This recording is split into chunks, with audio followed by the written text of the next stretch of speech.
मुल्क में कई ऐसी जगहों पर डेंगू के केसेस भी बढ़ते ही जा रहे हैं।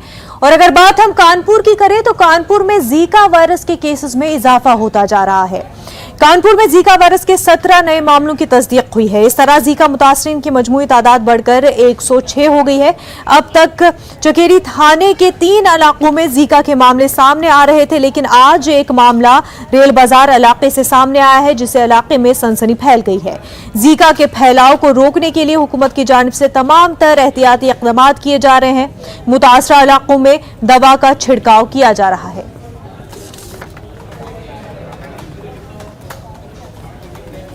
कानपुर में जीका वायरस का कहर लगातार जारी है। जिस तरह से आज 17 नए केस आए हैं, उसके बाद कुल केसों की संख्या 106 हो गई है। जिस तरह से जीका कानपुर शहर में फैलता जा रहा है, अब एक नए इलाके में यानी कि रेल बाजार थाना क्षेत्र के अंतर्गत जीका का मरीज पाया गया है, जिसके बाद वहां पर स्क्रीनिंग और जांच शुरू हो गई है। साथ में डीएम वहां मौजूद हैं, लेकिन पूरे शहर में जांच की ज़रूरत है। कानपुर से